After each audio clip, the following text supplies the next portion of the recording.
안녕하십니까. 2022년 10월 16일 최병무 임팩트 시작하겠습니다. 어제 이재명 민주당 대표가 돌연 페이스북에다가 글을 하나 올렸고요. 그러면서 민주당 관계자들로부터 나온 얘기가 있습니다. 무슨 얘기냐면 정말 뜬금없죠. 갑자기 조 바이든 미국 대통령하고 낸시 펠로시 미국 하원의장 등 그 조야의 한 20명 정도한테 인플레이션 감축법이라고 있습니다. RIA라고 하는 여기에 조속한 개정 등을 요청하는 서한을 발송했다. 이런 내용을. 근데 발송한 날짜는 지난 1일인데 어제 이제 그 소식이 전해진 겁니다. 이 IRA라고 하는 거는 미국에서 주는 전기차 보조금. 거기에 이제 한국산 전기차가 빠져 있다는 부분이거든요. 이 서한 내용은 이런 겁니다. 한국은 미국산 전기차를 국내산 전기차와 차별하지 않고 동등하게 보조금을 지급하는 정책을 시행하고 있다. 그대로 만약에 이 법이 미국에서 그대로 시행이 되면 한국에서 제작한 전기차의 미국 수출력이 약화해 경제적 타격을 받는 것은 물론 미국 소비자들의 편익도 줄어든다. 이렇게 얘기를 했고, 서한에서 그 다음에 페이스북에서는 미국 내에서도 IRA 법안에 대한 우려가 있는 만큼 함께 머리를 맞대면 문제 해결이 가능할 것이다. 이렇게 되어 있습니다.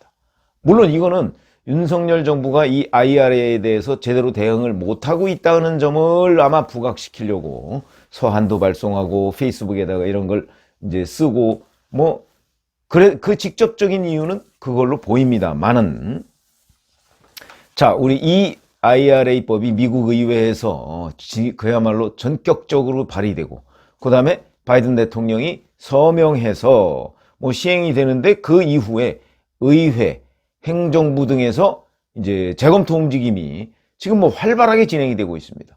미국 에너지부 같은 경우는 사실은 한국 기업의 고충을 듣기 위해서 방한을 한 적도 있죠. 이미 후속 조치들이 많이 진행이 되고 있고요. 그러니까 윤석열 정부에서 정부 차원의 노력을 굉장히 하고 있고, 미국의 일부 몇몇 의원이 그 개정 법안을 지금 내기도 했고, 그 다음에 미국의 국무장관 등 이런 사람들이 이제 이 부분에 관해서 언급을 하고 이러면서 움직임이 활발하게 진행이 되고 있는데, 뒤늦게 이제 이재명, 한국의 제1야당 대표인 이재명 대표가 편지 쓰고 페이스북에다 글 남기고 하는 겁니다. 왜 그럴까? 이런 것들이 이제 궁금해지는 대목인데, 첫 번째는 한국의 야당 대표가 이런 일에 나선다. 이게 이제 국가적인 일 아닙니까? 이거는 실질적인, 그러니까 실효성이라는 측면에서 보면은 아무런 의미가 없는 겁니다. 한국 정부가 나서서 지금 어느 정도 이제 논의가 진행되고 있는데, 거기에 야당 대표가 숟가락 하나 얹는다고 그래서 미국 정부는 아무런 의미 없는 일을 하고 있습니다. 더군다나 미국 정부에 있어서 한국의 이재명 민주당 대표라는 사람은 존재감이 없거든요. 그렇기 때문에 의미 없지만 이런 일을 하고 있는 이유, 첫 번째, 국내용입니다. 국내용은 바로 이재명 민주당 대표가 수많은 사법 리스크에도 불구하고 나는 민생을 챙긴다 하는 것을 국민들한테 알려주는 역할을 하고 있는 거죠.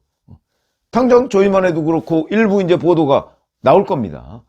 그러면 이재명 대표가 이렇게 한국 전기차 미국 내 차별 이런 문제까지도 신경 써가면서 뭔가를 하고 있구나 하는 것을 국민들한테 인상을 심어주는 역할을 하는 것이 첫 번째 목표인 것으로 보이고, 두 번째는 저는 국면전환용이라고 보입니다. 어찌 보면 국면전환 그 목표가 더 뚜렷할지 모르겠다. 왜 그러냐? 이렇게 보시면 됩니다. 이게 이제 결국 이슈를 이슈로 덮는 건데, 지금 현재 이재명 대표에 대한 각종 검찰, 경찰의 수사, 사실은 거의 막바지 국면입니다.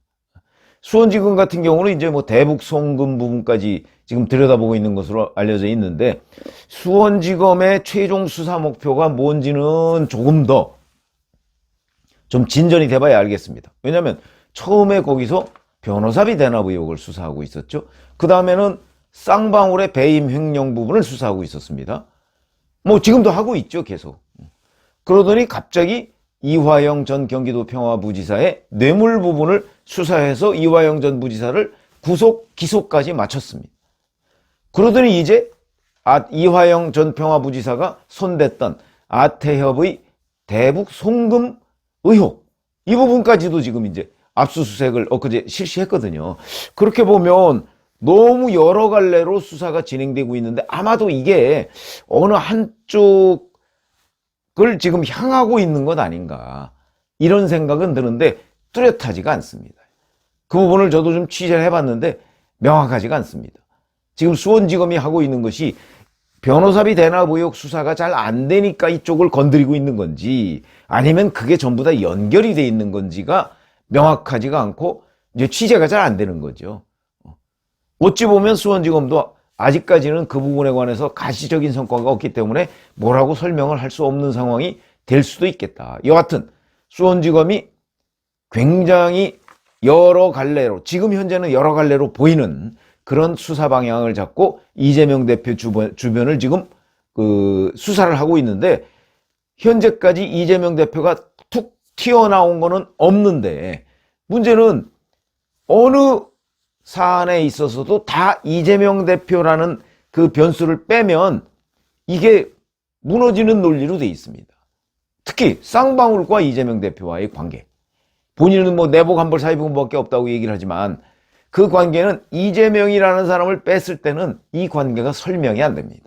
그렇기 때문에 아마 이재명 대표를 수사하기 위해서 지금 수원지검이 수많은 여러 갈래의 수사 방향을 잡고 압수수색 이런 거를 벌이고 있다, 이렇게 보는 게 오히려 합리적이다. 그러나 그게 뚜렷하게 뭘 얘기하는지는 지금 현재는 드러나 있지 않다. 그러니까 이런 것들이 막바지니까 이 막바지 자기한테 쏠린 사법 리스크에 쏠린 관심을 다른 곳으로 돌리는 역할을 하는 것 중에 하나가 바로 바이든 대통령한테 편지를 보낸 것, 이렇게 보입니다. 이거 굉장한 고도의 정치적 행위죠. 이런 걸 연구해낸 겁니다. 이제 그런 걸로 보이고요. 자, 그러면 제가 왜 자꾸 국면전환 얘기를 하냐면, 사실은 첫 번째 국면전환은 외교 참사로 잡았습니다. 이재명 대표가. 무슨 얘기냐면, 윤석열 대통령이 엘리자베스 여왕 장례식에 참석했는데 뭐 마침 또 그때 조문을 제대로 못했다 뭐 이래가지고 그걸 공격하기 시작하지 않았습니까? 그 다음에 미국 방문하니까 또 바이든 대통령과 한미 정상회담이 뭐 48초다 어쩌다 해가지고 뭐 온갖 이런저런 얘기, 이런 것들로 해서 이게 외교 참사다 해서 공세를 시작했는데, 이 공세가 초반에는 제법 먹혔습니다. 근데 이제 윤 정부에서 이 부분에 대한 반격을 시도하면서, 사실은 이게 각종 팩트가 사실과 다르다, 거기다 탁현민 전 비서관, 의전 비서관까지 뭐 이런저런 얘기를 했는데 그게 다 헛발질로 드러나면서 이건 오히려 반전이 이루어졌죠. 그러니까 첫 번째 이 국면 전환은 별로 성공하지 못했다. 그 다음에 두 번째가 바로 일본과의 굴욕 외교 공세였습니다.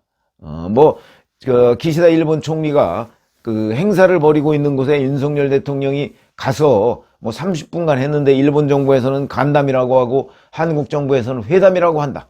이 얼마나 굴욕적인 외교냐 뭐 이렇게 얘기를 했는데, 이미 그 전에 문재인 정부에서는 2년 9개월간 일본 정상을 만나지도 못했습니다. 물론 우리가 일본 정상을 만난다는 것 자체가 뭐 무슨 대단한 성과는 아니죠. 그러나 이웃나라에서 김대중 오부치 선언과 마찬가지로, 아니 한일 관계가 미래지향적으로 전환을 해야 되는데도 불구하고 한일 정상이 2년 9개월 한 번도 못 만나, 이런 게 외교 참사입니다. 이에 대한 역공이 시작되면서 이 굴욕 외교라는 이 외교 참사 프레임, 이것도 별로 성공하지 못했다. 또 한 번의 국면전은 한 며칠 정도는 성공하는 듯 했었죠. 근데 궁극적으로 성공하지 못했다. 그런데 다시 또 들고 나온 게 이제 한미일 합동훈련이니까 이걸 또 친일 국방으로 몰아갔습니다. 그쪽 국면으로 전환을 한 겁니다. 한미일이 북한의 뭐 미사일 발사 뭐 이런 부분에 관해서 합동으로 대응하는 훈련입니다. 근데 그 훈련을 독도 인근에서 동해로 끌어들였다 이러면서 이걸 친일 국방이라는 프레임으로 공격을 했습니다. 또다시 다른 쪽으로 국면 전환을 시도한 거죠. 근데 이것도 먹히는 듯 싶었는데 윤석열 정부가 물론 이거는 효과적으로 대응하지 못했다고 저는 봅니다. 왜 그러냐면 각종 팩트들이 있죠. 여기에 우선 첫 번째가 바로 이 한미일 합동훈련은요, 윤석열 정부가 처음에 한 게 아니고 문재인 정부 첫해 2017년 10월 달에 송영무 국방부 장관이 일본, 미국 국방장관들과 합의한 내용입니다. 이게 한미일 합동훈련을 하기로. 그리고 실제 6차례 정도 동해, 남해 이런 등에서 했고요. 그 다음에 뭐 동해에서 훈련한 거는 처음이다라는 식으로 공세를 폈는데 처음이 아닙니다. 이런 것들을 즉각적으로, 그러니까 야당에서 이걸 들고 나왔을 때 윤석열 정부의 대통령실이나 국방부나 또는 국민의힘이 즉각적으로 반박해서 그 팩트를 교정을 해줘야 되는데 그런 것들이 늦었다.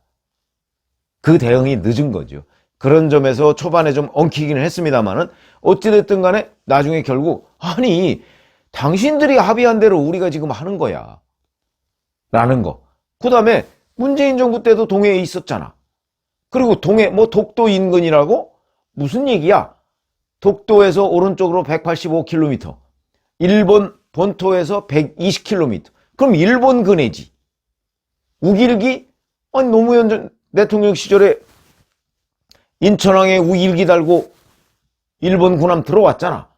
뭐 등등 이런 팩트들에 의해서 일종의 되치기를 당한 거죠. 이렇게 되면서 이제 이 뭐 친일 국방이라는 국면 전환도 성공하지 못했다. 이거는 그냥 실패했다. 이렇게 보시면 되고요. 자, 그러고 나서 이제 이번에는 또 미국 전기차 문제, 뭐 이거 사실 그 윤석열 정부가 지금 뭐 상당한 정도로 협의가 이미 진행되고 있는 와중에 숟가락 하나 얹어서 또 본인의 목표를 달성하려고 하는 것으로 보이는데, 이것 또한 만약에 윤 정부가 효과적으로 대응을 한다면, 왜냐하면 이미 상당히 진척이 돼 있습니다. 그렇기 때문에 뭐 이재명 대표의 서한이 아무런 의미를 갖지 못할 것이다 하는 점은 충분히 우리가 분석이 가능한 대목이고요. 그럼 왜 이러냐? 왜 이렇게 국면 전환에 안간힘을 쓰고 있느냐? 그거 뭐 뻔한 거죠. 바로 사법적 리스크 때문이다. 이것 때문에 뭐 사법 리스크를 본인이 피해갈 수 있는 건 아니지만 적어도 국민들의 관심을 일정 기간은 다른 쪽으로 돌리면서 뭐 정치 탄압 뭐 이런 논리를 펴가는 것으로 이렇게 보이고요.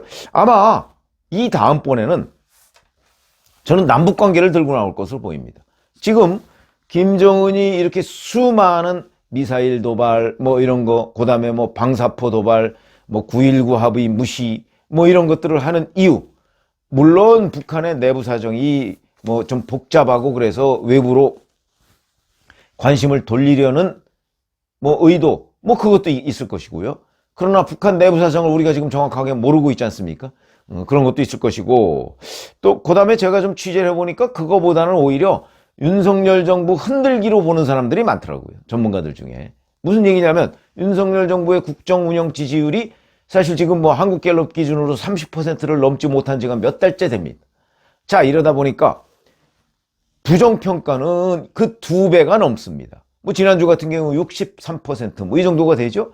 이러다 보니까 어떤 이슈를 내놓더라도 윤석열 정부에 대한 우리 국민들의 반응이 시큰둥합니다. 그렇다고 그 60%가 다 민주당을 지지하는 거 아닙니다. 또 이렇게 되니까 윤석열 정부가 소위 안보도 지키지 못한다 하는 부분을 우리 남한 국민들한테 부각시키기 위해서 김정은이 지금 저렇게 온갖 종류의 세트 도발 세트 이런 걸 내놓고 있는 거다. 이런 그 전문가들의 분석이 굉장히 많더라고요. 저도 그 부분에 일정 부분 동의합니다. 이래서 윤석열 정부를 흔드는 거죠. 왜 그러냐면 어차피 윤석열 정부도 북한 문제와 관련해서 계속 이렇게 냉전식으로 대응할 수는 없습니다. 아마 지금도 어느 쪽에서는 북한과 대화의 손짓을 보내고 있을 겁니다. 거기서 몸값을 높이기 위해서는 지금 현재 이런 도발을 계속 하면서 우리 쪽에 내놓을 파이가 커지도록 하는 것도 하나의 요소가 될 것이다. 그때까지는 계속 흔드는 거죠. 아마 제가 보기에는 더 많이 흔들 가능성. 이제 오늘이 중국에서 당대회가 있는 날입니다. 시진핑 3년임. 그러니까 요 당대회가 뭐 일주일이 될지 열흘이 될지 모르지만 아마 이 기간은 좀 피할 가능성이 있고요. 그리고 나면 또다시 도발을 시작해서 윤석열 정부 흔들기에 나설 것이다. 그러면 이재명 민주당 대표도 아마도 뭐 거기에 보조를 맞춘다 이렇게 얘기를 하면 또 그건 음모설이 될 것이고, 그렇지 않고 여기서 이제 여러 가지 국면전환 카드의 하나로 또 남북관계도 파탄났다. 봐라, 김정은이 저렇게 온갖 도발 세트를 지금 내놓고 있는 것은 관리를 제대로 못하기 때문이고, 평화 그거를 제대로 지금 평화 프로세스를 문재인 정부에서 확립해놨는데 윤석열 정부에서 못하고 있다. 아마 이런 공세를 취하지 않을까. 이 또한 국면전환 카드의 일환일 것이다. 이렇게 보고요. 그렇다면 자, 사법 리스크, 이재명 대표의 사법 리스크가 최정점에 다다르는 것은 아마 11월 뭐 중하순이나 이때쯤이 되지 않을까 싶은데요. 그때까지는 다양한 종류의 이재명표 국면전환 카드가 나올 것이다. 그런 관점에서 한번 전국을 들여다보시면 어떨까 하는 생각에서 제가 말씀을 드렸습니다. 고맙습니다.